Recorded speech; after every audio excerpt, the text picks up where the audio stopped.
Stuart Little by E.B. White, Chapter 10. Springtime. Snowbell the cat enjoyed nighttime more than daytime. Perhaps it was because his eyes liked the dark, but I think it was because there are always so many worthwhile things going on in New York at night. Snowbell had several friends in the neighborhood. Some of them were house cats, others were store cats. He knew a Maltese cat in the A&P, a white Persian in the apartment house next door, a tortoise shell in the delicatessen, a tiger cat in the basement of the branch library, and a beautiful young Angora who had escaped from a cage in a pet shop on 3rd Avenue and had gone to live a free life of her own in the tool house of the small park near Stuart's home. One fine spring evening, Snowbell had been calling on the Angora in the park. He started home late, and it was such a lovely night she said she would walk along with him to keep him company. When they got to Mr. Little's house, the two cats sat down at the foot of a tall vine which ran up the side of the house, past George's bedroom. This vine was useful to Snowbell because he could climb it at night and crawl into the house through George's open window. Snowbell began telling his friend about Margalo and Stuart. "Goodness," said the Angora cat. "You mean to say you live in the same house with a bird and a mouse and you don't do anything about it?"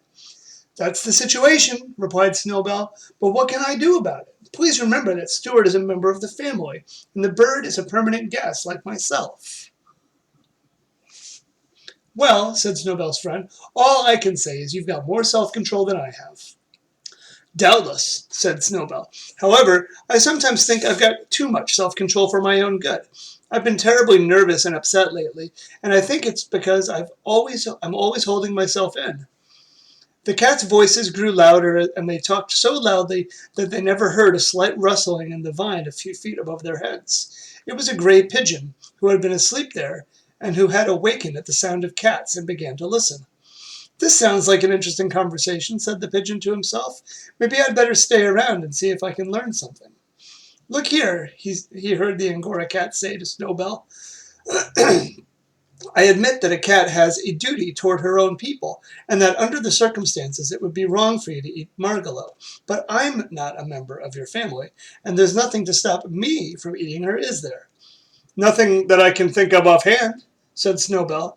"Then here I go," said the Angora, starting up the vine. The pigeon was wide awake by this time, ready to fly away, but the voices down below continued.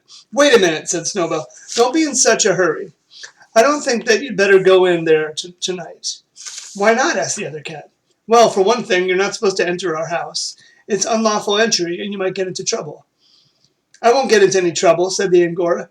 "Please wait till tomorrow night," said Snowbell, firmly. "Mr. and Mrs. Little will be going out tomorrow night, and you won't be taking such a risk. It's for your own good that I'm suggesting this." "Oh, all right," agreed the Angora. "I guess I can wait, but tell me where I'll find the bird after I do get in."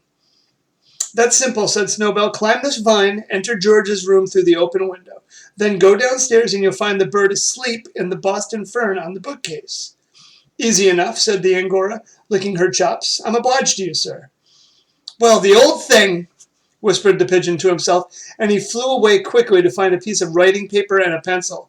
Snowbell said good night to his friend and climbed the vine and went to bed. Next morning, Margalo found a note on the branch of her fern when she woke. It said, "Beware of a strange cat who will come by night." It was signed, "A Well-Wisher." She kept the note under her wing all day long, wondering what she had better do, but she didn't dare show it to anyone, not even Stuart. She couldn't eat. She was so frightened. "What had I better do?" she kept saying to herself. Finally, just before dark, she hopped up to an open window, and without saying anything to anybody, she flew away.